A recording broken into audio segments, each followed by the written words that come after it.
Hi, welcome to Daily Reviews, where I take a couple minutes to look at something and tell you what I think about it. Today we're going to be working at Beware the Bat, the new cartoon about Batman that's on Cartoon Network. So, a little, background stuff. Let me go over, first the art style, or the animation style is all in CG, which it kind of worried me because I saw a preview art a while ago and I was like, oh no, this does not look good. But recently, because CG is not my favorite thing, especially on TV, because it's smaller budget, and usually CG takes a bigger budget to look really nice.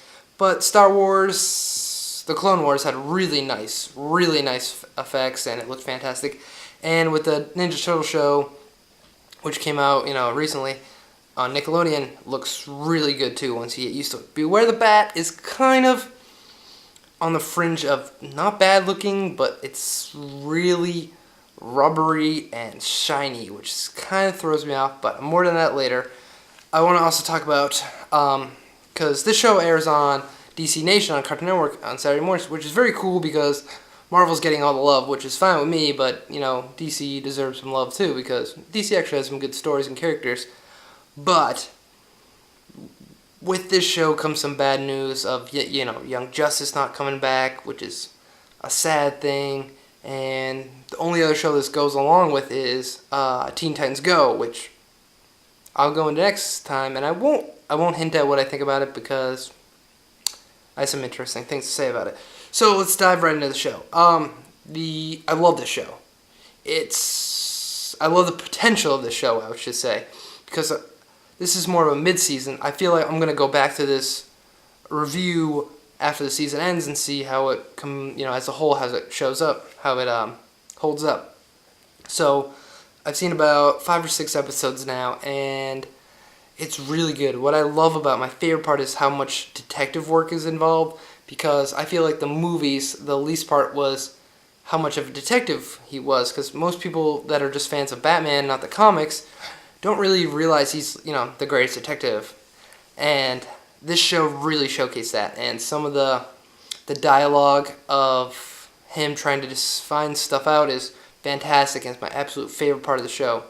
And it's interesting also because the bad guys, the Rogues Gallery that they show is B Batman villains, besides Mr. Pig, but whatever, I think it's Mr. Pig, that, or Dr. Pig, that he was recently in the comics, but these guys are B characters that they've brought in and actually made them a threat, like Humpty Dumpty and Anarchy, that people would never have heard of unless they read the comics, which is very cool. They made them pretty threatening, and Batman doesn't seem completely unstoppable because he gets his hits, and, he's not capturing the villains right now. They're getting away pretty easily. So I don't know if this is supposed to take place as he's, getting used to becoming Batman, which would be interesting how, where in the timeline this is of him becoming Batman or not, because it seems fairly new. Especially because in the first episode, he's working with, Alfred, which is a completely different character, and I absolutely love it, because Alfred is more of his bodyguard, / he's ex-MI6, and he can hold his own, but he gets hurt in the first episode, so he brings in this other character that he, knew in the Secret Services area. It's some girl, and which she's a main character that new to the show, so it's pretty interesting. So a new take on Alfred is really cool because he's not the butler that always helping Batman. He holds his own, has his own opinions and everything, so it's pretty cool to see that. The voice is a big part of Batman because ever since Kevin Conroy, because he's not doing it anymore. I'm not sure the new voice actor. I'll have it for the season review, but he does a really good job. It's not super deep Christian Bale Batman, but he does have that slight difference of when he's Bruce and when he's Batman, which is my favorite thing, because that's how I always pictured him, was this menacing, but not look at you. That always seemed off to me. But the storylines are good.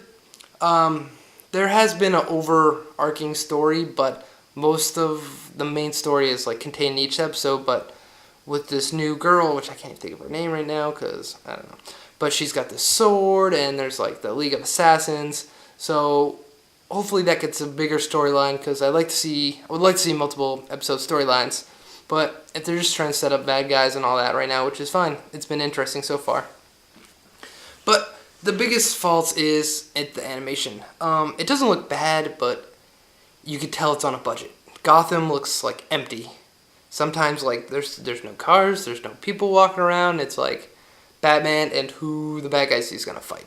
But there's good detail. Like it's the way it flows and all the combat looks good enough. It doesn't look bad or anything. It's just I think more money and budget. Hopefully we'll get it in the later seasons if this gets picked up. I don't know why these shows keep lasting like a season or two, but yeah, if more time and like, because this is just money, because you can tell what the artist wants to do, just can't because it doesn't have time with like filling in characters in the background and all stuff. So hopefully you'll get a chance, but check it out. Especially if you like more of the detective side of Batman and the less of the superhero side. You should definitely watch it. It's great. It's on Saturday mornings. Check it out, and I'll come back to this review after the season's over. But right now I give it about an 8 and counting up, because every episode seems a little bit better. So until then, I will fight bad guys or something in the shadows. Ooh, I gotta work on that ending. But anyways, remember to like, subscribe, comment, and all that good stuff, because that's what keeps me going and makes me want to do reviews. So until next time, I'll check